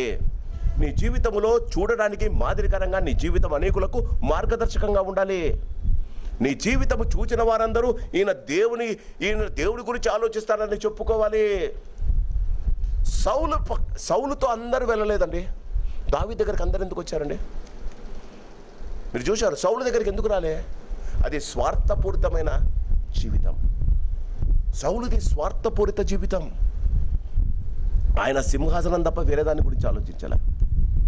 దావీదు స్వార్థము లేని జీవితం, దాతృత్వమైన జీవితం. ఆయన దేవుని సింహాసనం కాకుండా ఇంకోటి ఆలోచించలే. అందుకే దేవుడు అంటాడు, నిరంతరము నీ కడుపును పుట్టినవాడు నిరంతరము సింహాసనసీనుడై ఉంటాడు, అతని రాజ్యమునకు అంతము లేదు. క్రీస్తునందు ప్రేమిన వాళ్ళరా, ఒక్కసారి ఇందులో ఏముందో చూద్దాం. ఒకసారి ఈ బైబిల్ ఉన్నవారు 29వ అధ్యాయం 11వ వచనం, యెహోవా భూమి ఆకాశములను సమస్తము నీ వశము, నీ మహాత్యమును పరాక్రమను ప్రభావమును తేజస్సు ఘనతయు నీకే తెచ్చున్నది. యెహోవా రాజ్యము నీది, నీ అందరి మీదను నీవు అధిపతిగా హెచ్చించుకున్నవాడు. ఐశ్వర్యమును ఘనతయు నీ వలన కలుగును, నీవు సమస్తమును ఏలువాడవు. బలమును పరాక్రమను నీ దానములు హెచ్చించువాడమును, అందరికీ బలము ఇచ్చువాడవు. నీవే మొదట దేవునికి ఘనత. నీ ప్రార్థనలో, అందుకే ప్రభు నేర్పిన ప్రార్థనలో కూడా 2 అంశాలు ఉన్నాయి. ప్రభు నేర్పిన ప్రార్థన, పరలోకమందున్న మా తండ్రి. చూడండి, బాగా గమనించండి. ఇక్కడ అదేమంటున్నాడు, మా తండ్రి. బైబిల్లో దేవుడు కోరుకున్న ప్రార్థన 2 విషయాలండి. మొదటిది దేవునికి ఘనత, యథార్థమైన ఘనత. రెండవది మానవుని అవసరత. మొదటిది దేవునికి ఘనత. మన ప్రాబ్లం ఏంటంటే దేవుని ఘనత ఇవ్వకుండా అవసరతలు చెప్పుకుంటాం. దేవుడు అంటాడు, నేను మలాకి 3లో అంటాడు, నేను తండ్రినైతే నాకు రావలసిన ఘనత ఏమాయను. చూడండి, మొదటిది ఐశ్వర్యమును 12, పరాక్రము నీదే, ప్రభావం నీదే, తేజస్సు నీదే, ఘనత నీదే. దేవునికి అంతా చెప్పుకుంటా.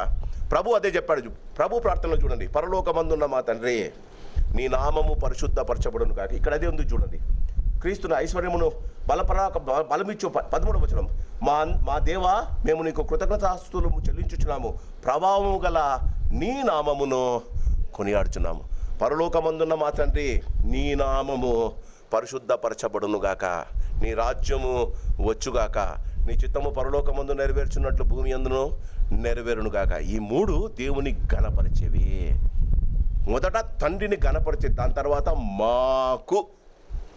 మా ఆహారము నేడు మాకు దయచేయము, మా రుణములను క్షమించుము, మమ్మల్ని శోధనలోనికి తేకుము. ఇవి మన అక్కర్లు ముందు పెట్టి ఘనతను మర్చిపోతే, ఈ ప్రార్థన నుండే యేసు ప్రభు ప్రార్థన నేర్పాడు. గమనించాలి, the root of Jesus prayer, lord's prayer is from here.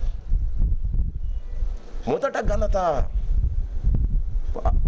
చూడండి 14వ వచనం, ఈ ప్రకారము మనఃపూర్వకంగా ఇచ్చు సామర్థ్యము మాకుండుట నేనెంత మాత్రపు వాడను, నా జనులు ఎంత మాత్రపు వారను. బాగా గమనించండి, సమస్తమును నీ వలనే కలిగెను కదా, నీ స్వాసంపాద్యములో కొంత మేము నీకు ఇచ్చుచున్నాము. బాగా గమనించండి, నీ స్వసంపాద్యములో అంటే ఆయన నీకు ఇచ్చాడు. క్రీస్తునందు ప్రేమిన వాళ్ళరా, జాగ్రత్తగా గమనిస్తే ఆయన నీకు ఇచ్చాడు. ఇచ్చిన దానిలో నుండి క్రీస్తునందు ప్రేమిన వాళ్ళరా, దేవునికి ఇవ్వటానికి ఆయన చేసిన ప్రార్థన ఒకసారి మీరు గమనించండి. ఈ ప్రకారం మనఃపూర్వకంగా 14వ వచనం, ఇచ్చు సామర్థ్యం మాకు ఉండటం మేము ఎంత మాత్రం వాడను, నా జనులు ఎంత మాత్రం వారు, సమస్తమును నీ వలన కలిగెను కదా, నీ సాంపాద్యములో కొంత మేము నీకు ఇచ్చుచున్నాము. సమస్తం దేవుని వలన దొరికిన ఆయన దేవుడు. దావీదు ఒప్పుకుంటున్నాడు. Number 1, what all you have that belongs to God. Number 1. Number 2 చూడండి,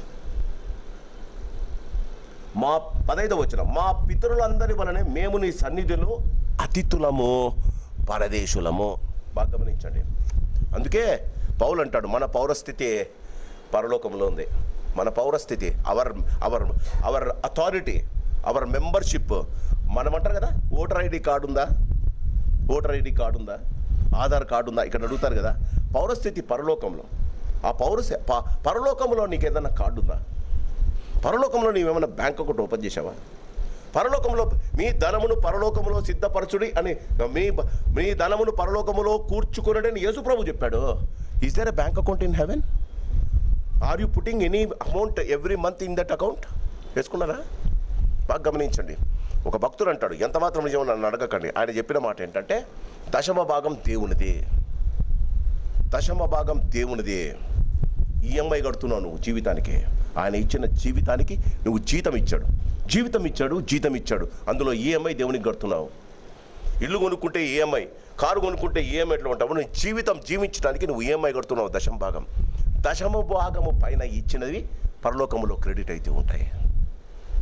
దశమ భాగము పైన ఇచ్చినవే. క్రీస్తునందు ప్రేమిన వాళ్ళ మనము గమనించాలి. క్రీస్తునందు ప్రేమిన వాళ్ళ ఆయన చూడండి ఏమంటాడు, ఈ ప్రకారం మా 16వ వచనం 15వ వచనం, మా పితరులందరనే మేము నీ సన్నిధిని అతిథులము పరదేశంలో ఉన్నాము.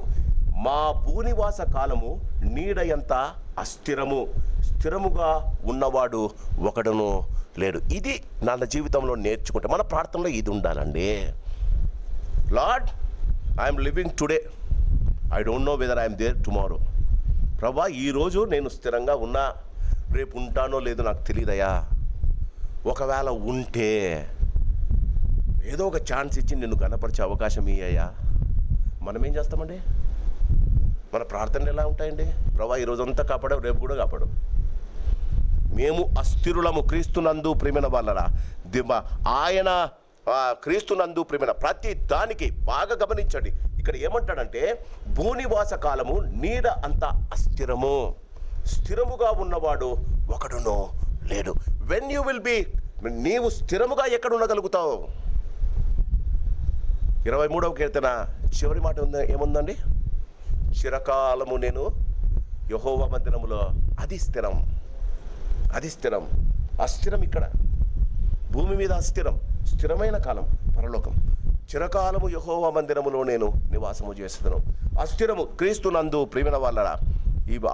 చదువుతుంటే చాలామంది, నేను కామెంటరీ చదువుతుంటే ఒక కామెంటేటర్ అంటాడు, చాలామంది they feel their own there bodies. డాక్టర్లు, పెద్దలు, శాస్త్రులు, అందరూ చాలామంది very intelligent people, they think they own there bodies. కానీ చివరికట వారి శరీరములో నుండి స్వెట్ బయటకు వచ్చేది కూడా వాళ్ళకి తెలియదట.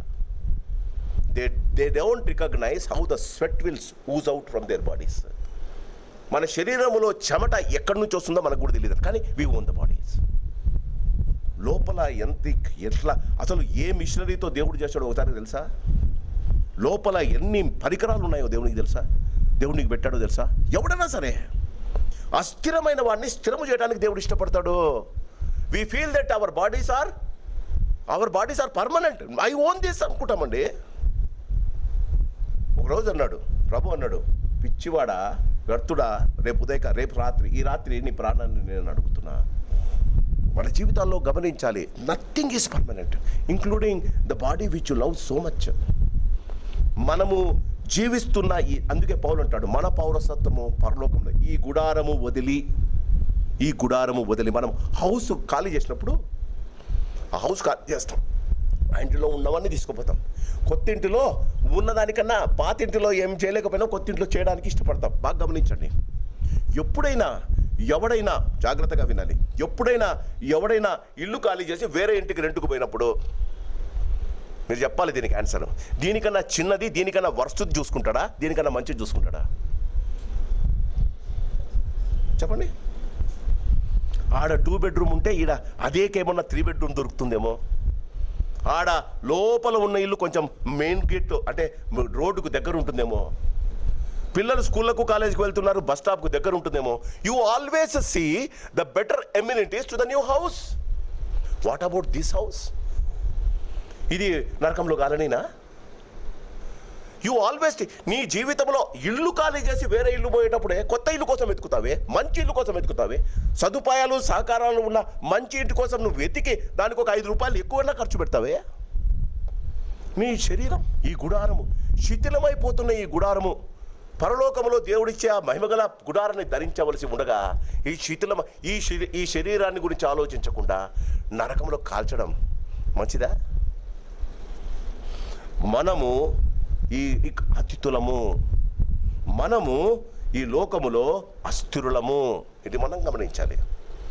క్రీస్తునందు ప్రియమైన వాళ్ళరా, 16వ వచనం, మా దేవా యెహోవా, నీ పరిశుద్ధ నామం యొక్క ఘనత కొరకు మందిరము కట్టించుటకు మేము సమకూర్చిన ఈ వస్తు సముదాయము నీ వలననే కలిగినది.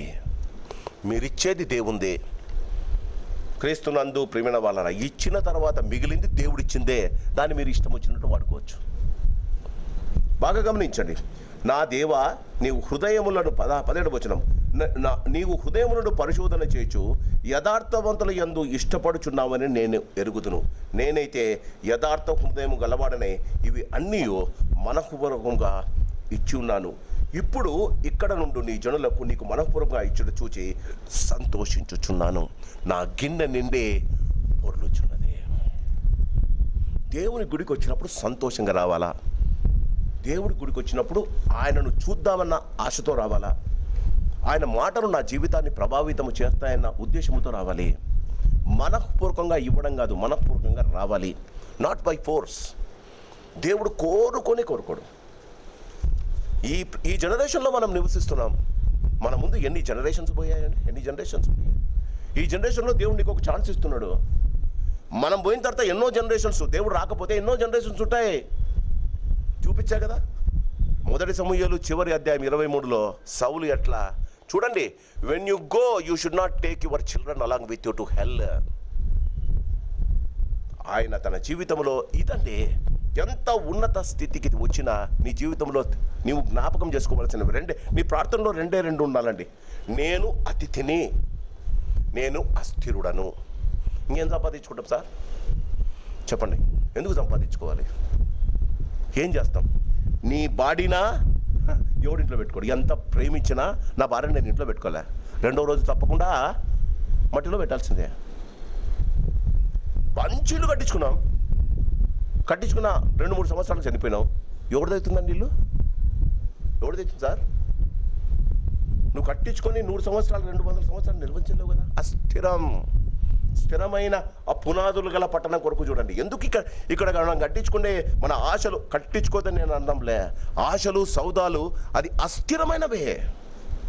స్థిరమైన, అందుకే అబ్రహాం అంటాడు, ఆయన గుడారములో నివసించి స్థిరమైనది పట్టణము, అంటే పునాదులు గల పట్టణం కొరకు ఆయన ఎదురు చూస్తాడని హెబ్రీ పత్రికలో ఉంది. మన జీవితాలు దాని కొరకు ఎదురు చూడాలి. క్రీస్తునందు ప్రేమైన వాళ్ళరా, ఆయన ప్రార్థన ఎలా క్లోజ్ చేస్తాడో ఒకసారి గమనించండి. 18వ వచనం, అబ్రహాము ఇస్సాకు ఇశ్రాయేలును మా పితరుల దేవా యెహోవా, నీ జనుల హృదయం పూర్వకంగా కల్పించిన ఈ ఉద్దేశమును నిత్యము కాపాడము, వారి హృదయమును నీకు అనుకూలపరచుము. నా కుమారుడైన సొలొమోను నీ ఆజ్ఞలను, నీ శాస్త్రను, నీ కట్టడను గైకొనుచు వాటినన్నిటిని అనుసరించినట్లు నేను కట్టదలిచిన ఈ ఆలయమును కట్టించున్నట్లును అతనికి నిర్దోషమైన హృదయము దయచేయము.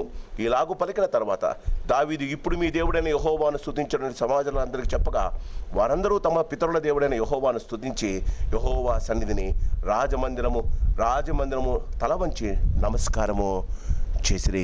జాగ్రత్తగా వినాలి. మొదట క్రీస్తునందు ప్రేమైన వాళ్ళరా, వాళ్ళు ఇచ్చారు, దాని తర్వాత ప్రార్థన చేశారు, దాని తర్వాత స్తుతించారు. క్రీస్తునందు ప్రేమైన వాళ్ళరా, దావీదు వాళ్ళకు నేర్పుతున్నాడు, ఇవ్వకుండా ప్రార్థన దేవుని సన్నిధానంలో వినబడదు. అది హృదయపూర్వకంగా ఇవ్వకుండా వినబడదు. వినబడని ప్రార్థన చల్లదు. నువ్వు ఎంత స్తుతించినా, ఎంత మంచిగా పాటలు పాడినా దేవుడు ఆ స్తుతిని అంగీకరించడు. క్రీస్తునందు ప్రేమైన వాళ్ళరా, ఇంకా 23వ వచనం, దాని తర్వాత చూడండి 21వ వచనం, తరువాత వారు యెహోవాకు బలులు అర్పించరి. మరునాడు దహన బలిగా 1000 ఎద్దులను, 1000 గొర్రె పొట్టేలను, 1000 గొర్రె పిల్లను, వాటి పానార్పణను కూడా ఇశ్రాయేలులందరి సంఖ్యకు తగినట్టుగా అర్పించరి. జాగ్రత్తగా వినండి. 1000 గొర్రెలు, 1000 ఎద్దులు, 1000 గొర్రె పొట్టేలను, 1000 గొర్రె పిల్లలను, 1000 ఎద్దులు, 1000 గొర్రెలు, 1000 గొర్రె పిల్లలు. సొలొమోను చూస్తూ ఉన్నాడు. వాళ్ళ నాన్న అర్పించేది, పెద్దలు అర్పించేది చూస్తున్నాడు. జైసా బాప్ వైసా బేటా హోనాయే. వాళ్ళ నాన్న అర్పించే అర్పితములు చూస్తున్నాడు. వాళ్ళ ఆయన చచ్చిపోయాడు, 29లో చచ్చిపోయాడు, రాజయ్యాడు. మందిరం కట్టాడు, చాలా సంవత్సరాలు పట్టింది మందిరం కట్టడానికి. మందిరం కట్టాడు. మందిరం కడితే ఏం చేశాడు? ఫస్ట్ బలి అర్పించడానికి ఇష్టపడ్డాడు. ఎన్ని చంపాడమ్మా? 1000 బలులు ఇచ్చాడు. ఎందుకు ఇచ్చాడు? ఎందుకు ఇచ్చాడండి? వాళ్ళ నాన్న మాదిరిగా తీసుకున్నాడు. 1000 బలులు అర్పించి 1000 బలులు అర్పిస్తే క్రీస్తునందు ప్రేమైన రాత్రి దేవుడు ఆయనకు ప్రత్యక్షమయ్యాడు. ఎవరికి? సొలొమోనుకు. 21 ఇయర్సే సొలొమోనుకు రాజు అయినప్పుడు, 21 ఇయర్స్. నిద్రలో దేవుడు కనిపించి నీకేం కావాలని అడుగుతాడు. క్రీస్తునందు ప్రేమైన వాళ్ళరా, తండ్రిగా తల్లిగా నువ్వు చేసే ప్రతి ప్రార్థన, నువ్వు చేసే ప్రతి సమర్పణ, నువ్వు చేసే ప్రతి బలియాగం నీ పిల్లలు ఫాలో అవుతారు. అందుకే సొలొమోనుకు ఎక్కడొచ్చిందండి జ్ఞానము, ఇంత వివేకం? ఆ రాత్రి దేవుడు ఆయన ఇచ్చిన బలులను 2వ దినవృత్తాంతంలో మనం గమనిస్తాం. రాత్రి దేవుడు ఆయన శ్రేష్టమైనది అర్పించిన తర్వాత క్రీస్తునందు ప్రేమైన వాళ్ళరా, దేవుడు ఆయనకు రాత్రి ఎందుకు అనిపించే? దేవుడు ఆయనను ఒక అడుగుతాడండి. క్రీస్తునందు ప్రేమైన దేవుడు ఆయనను అతి శ్రేష్టమైన ఆశీర్వాదాన్ని దయచేసి ఆయన చేసిన ఆ మంచి పనికి దేవుడు ఆయనకు రాత్రి ఆయనకు దర్శనమిచ్చే ఆయన కోరుకున్నది అతనికి దయచేస్తాడు. క్రీస్తునందు ప్రేమైన వాళ్ళని గమనించండి. 4వ విషయము దావీదు మరణం. ఇక్కడ ఒక్క మాట చూడండి, 25వ వచనం. యెహోవా సొలొమోనును 23వ వచనం. అప్పుడు సొలొమోను తన తండ్రి అయిన దావీదుకు మారుగా యెహోవా సింహాసనమందు రాజుగా కూర్చుండి వర్ధిల్లను. ఇశ్రాయేలు అందరూ అతని ఆజ్ఞకు బద్దులై ఉండిరి. 22వ వచనం. యెహోవా సన్నిధిని బహు సంతోషముగా అన్నపానములు పుచ్చుకొనిరి. దావీదు కుమారుడైన సొలొమోనునకు 2వసారి పట్టాభిషేకము చేసి యెహోవా సన్నిధిని అతని అధిపతిగాను సాదోకునికి యాజకునిగాను అభిషేకించిరే. క్రీస్తునందు ప్రేమైన వాళ్ళరా, సొలొమోనును అభిషేకించేటప్పుడు జాగ్రత్తగా వినాలి. సొలొమోనును అభిషేకించేటప్పుడు దావీదు ఏం చేశాడంటే ప్రజలను పిలిచి సొలొమోనును 2వసారి, మొదటిసారి వాళ్ళ నాన్న అభిషేకించేశాడు. బెత్షెబా వచ్చి చెప్పిన వెంటనే రాజదండం ఊది సాదోకుతో ఆయన తల మీద ఆయిల్ పోయించి ఆయన అభిషేకం చేశాడు. ఎందుకంటే అదోనియా రాజుగా కావడానికి అప్పుడే మనుషులు పెట్టుకొని తిరుగుతున్నాడు. సొలొమోనును రాజుగా అభిషేకించాడు తన ఇంటిలో. ఇప్పుడు ప్రజలందరి చేత చేశాడు. జాగ్రత్తగా వినండి. మీరు తర్వాత ఇంటికి పోయిన తర్వాత చూడండి. ఇక్కడ చేసినప్పుడు ఆయన రాజ్యానికి రాజును, దేవుని మందిరానికి యాజకుని ప్రతిష్ఠించాడు దావీదు. సాదోకును చూడండి, మీరే చూడండి, 22వ వచనం. దావీదు కుమారుడైన సొలొమోనును 2వసారి పట్టాభిషేకము చేసి యెహోవా సన్నిధిని అతని అధిపతిగాను సాదోకును యాజకునిగాను అభిషేకించిరే. క్రీస్తునందు తర్వాత కాలాల్లో మనం గమనిస్తే ఏ రాజు తను రాజవ్వడానికి ఇష్టపడ్డాడు, కానీ దేవుని మందిరములో యాజకుని గురించి ఆలోచించలే. అందుకే సొలొమోను 40 సంవత్సరాలు దేవుని ఆయన ఎంత చెడ్డోడైనా దేవుడు అతనికి 40 సంవత్సరాలు భరించే అధికారం ఇచ్చాడు. క్రీస్తునందు ప్రియమైన వాళ్ళరా, సొలొమోనును అభిషేకం చేశారు. 26వ అధ్యాయం. యెషయి కుమారుడైన దావీదు ఇశ్రాయేలందరి మీద రాజై ఉండెను. అతడు ఇశ్రాయేలును ఏలిన కాలములు 40 సంవత్సరములు. హెబ్రోనులో 7 సంవత్సరములను, యెరూషలేములో 33 సంవత్సరములను అతడు ఏలను. అతడు వృద్ధాపం వచ్చిన వాడే ఐశ్వర్య ప్రభావములు కలిగి మంచి ముదిములో మరణముందెను. ఐ వాజ్ ఆస్కింగ్ గాడ్, అంటే నేను చాలా పుస్తకాలు ఈరోజు చూసా. అబ్రహాము బతికిన దినాలు 175, ఇస్సాకు బతికిన దినాలు ఉన్నాయి, యాకోబు బతికిన దినాలు ఉన్నాయి. దావీదు మరణదినం వచ్చినప్పుడు ఆయన మరణం పొందిన ఆయన ఎన్ని సంవత్సరాలు బతికిందో ఎక్కడ లేదు బైబిల్లో. వై? నేను అనుకుంటా, నా ఎస్టిమేషన్, ఆయన ఎంత తక్కువ బతికినా దేవుని కోసం బతికాడు. It is not the longevity you live. ఎంత పెద్ద ఎన్ని సంవత్సరాలు బతికినామని కాదు, ఆ జీవించిన కొద్ది సంవత్సరాల్లో దేవుని కొరకు ఎంతగా బతికాం. యేసుప్రభు 33 సంవత్సరాలు బతికాడు. యేసుప్రభు 33 సంవత్సరాలు. దానికన్నా భయంకరమైన విషయం, బాప్తిస్మం ఇచ్చే యోహాను 32 సంవత్సరాలే బతికాడు. చిరఛేదం చేశారు కదా, 32 సంవత్సరాలే. యేసుప్రభు 33.5 సంవత్సరాలు బతికాడు. క్రీస్తునందు ప్రేమైన వల్ల మనం గమనించాలి, మనము అస్థిరులము, మనము అతిథులము. We are not permanent in this world. చేతనైనంత మంచి చేద్దాం. చూడండి, అతడు 28, అతడు వృద్ధాపము వచ్చిన వాడే ఐశ్వర్య ప్రభావములు కలిగి. నెంబర్ 1, ఐశ్వర్య ప్రభావములు అంటే, ఐశ్వర్యం అంటే డబ్బు, ప్రభావం అంటే అధికారం. ఇక్కడ ఆయన చెప్తున్న ఐశ్వర్య ప్రభావము కలిగి అంటే ఇక్కడ డబ్బు కాదండి.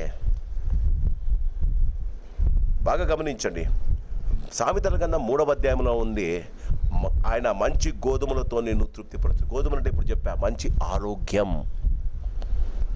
ఆరోగ్యం.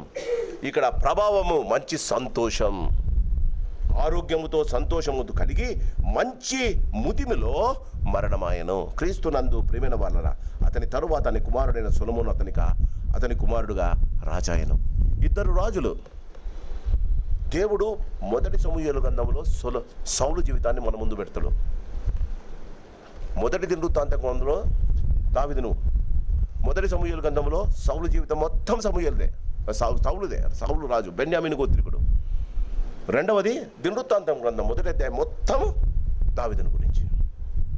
ఈ 2 అధ్యాయాలు మన జీవితాల్లో, ఈ 2 పుస్తకాలను మన జీవితంలో బాగా ధ్యానిస్తే, మీకు టైం ఉన్నప్పుడు ఈ 2 ప్యారలల్గా చదవండి. ఎందుకు దేవుడు సౌలును వదిలేశాడు? తప్పు చేయాలా? వాస్తవానికి సౌలు కన్నా దావీదు ఇంకా పెద్ద తప్పు చేశాడు. ఆయన హంతకుడు, వ్యభిచారి. సౌలు హంతకుడు, వ్యభిచారని ఎక్కడ లేదు. సౌలు ఎవరిని చంపడానికి ట్రై చేశాడు కానీ ఎవడు చావలే. ఉరియాను చంపించాడు, భార్యతో వ్యభిచారం చేశాడు, భార్యం చేసుకున్నాడు. వాస్తవానికి సౌలు కన్నా దావీదు భయంకరమైన జీవితం దేవుని ఎదుట. కానీ దేవుని హృదయానుసారుడు ఎలా అయ్యాడు? అది మనకు ముఖ్యం. మనము సౌలులా కఠినంగా ఉండాల్సిన పనిలే, దావీదులా తప్పు చేసిన. Your God is a God of second chance. దావీదు నాతాను వచ్చినప్పుడు అంటాడు, నేను దేవుని ఎదుట తప్పు చేసి తిని హిస్సోపుతో నా పాపమును పరిహరింపము. ఇది జీవితంలో మనం తప్పు చేస్తాం.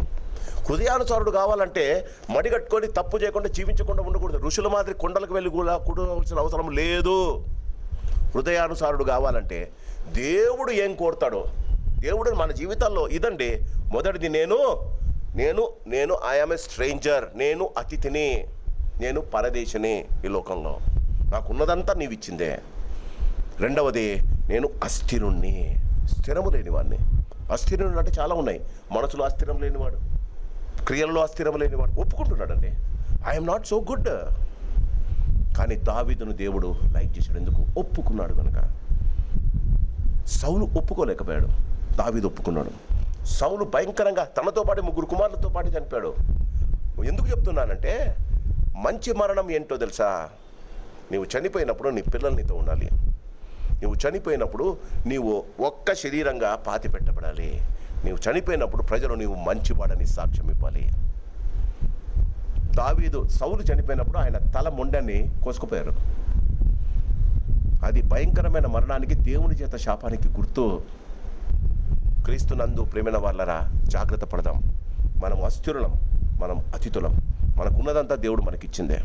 యథార్థంగా ఉందాం, ఆయనకు చెప్దాం. ప్రభువా, తప్పు చేసి చెప్పుదాం దేవునికి. ఆయన మొదటి యోహాను పత్రికలో ఉంది కదా, ఆయన నమ్మదగినవాడు, నీతిమంతుడు. ఆయన మనల్ని క్షమిస్తాడు, దీవిస్తాడు. దావీదు జీవితం మొదటి దినవృత్తాంతం గ్రంథంలో క్లోజ్ అయిపోతుంది. రెండవ దినవృత్తాంతం గ్రంథం నుండి భయంకరమైన రాజులు సొలొమోను నుంచి ప్రారంభమవుతారు. ఎందుకు చెప్తున్నాను అంటే, సొలొమోను తర్వాత యరోబాము, రెహబాము రాజులు రాజ్యం విడిపోతుంది. దేవుడు చించేశాడు, రాజ్యం విడిపోతుంది.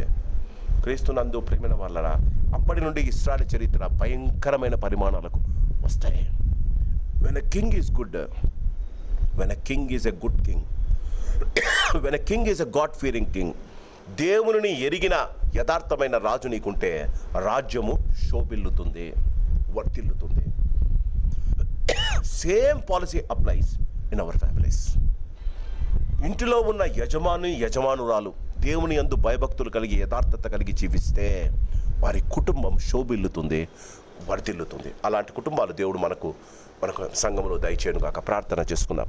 పరిశుద్ధుడ, ప్రేమ కలిగిన పరలోకపు తండ్రి, మరి ఒక సాయంకాలం నీ వాక్యాన్ని వినగలిగిన కృప, నీ వాక్యాన్ని ధ్యానించగలిగిన మా ప్రభు కృప మాకు ఇచ్చినందుకు నీకు వందనాలు. దావీదు చమర దశలో ఆయన తీసుకున్న నిర్ణయాలు, ఆయన చేసిన పనులు మా ప్రభా ఎంత గొప్పవి నాయన. తన జీవితంలో తనకంటూ, తన కుటుంబానికంటూ, తన భార్యాబిడ్డలకంటూ ఆయన ఏది ఆలోచించలేదయ్యా. ఎప్పుడు నిన్ను గురించి, నీ మందిరాన్ని గురించి, నీకు ఇవ్వడాన్ని గురించి ఆయన ఆలోచించాడయ్యా. ఆయన పరిశుద్ధాత్మ దేవుడు ఆయనను గురించి మాట్లాడేటప్పుడు అయ్యా, మక్కువ చేత అన్న మాట మా జీవితాల్లో మేము ఆలోచించే, నీ మందిరము మీద, మీ మీద మక్కువ కలిగి మేము జీవించగలిగిన మంచి మనసులను మాకు దయచేయండి. సంఘంలో ఉన్న ప్రతి కుటుంబానికి క్షేమము, భద్రత, ఆశీర్వాదం ఇవ్వండి. సౌలుల స్వార్థపూరితమైన జీవితం కాకుండా దావీదుల దాతృత్వం కలిగిన హృదయం మాకు కలిగి మా జీవితాల ద్వారా అనేకులకు మేలు, సంతోషము, సమాధానం కలుగునట్లు కృప చూపించమని వాక్యమును మాకు విశదపరిచారు. మా జీవితాలలో సరైన జీవితాన్ని మేము కోరుకొని అలా జీవించగలిగిన కృప మా అందరికీ దయచేయమని, వింటున్న ప్రతి వారిని దీవించి ఆశీర్వదించమని యేసయ్య అతి శ్రేష్టమైన నామాన అడిగి ప్రతిమలాడి వేడుకుంటున్నాం మా పరమ తండ్రి.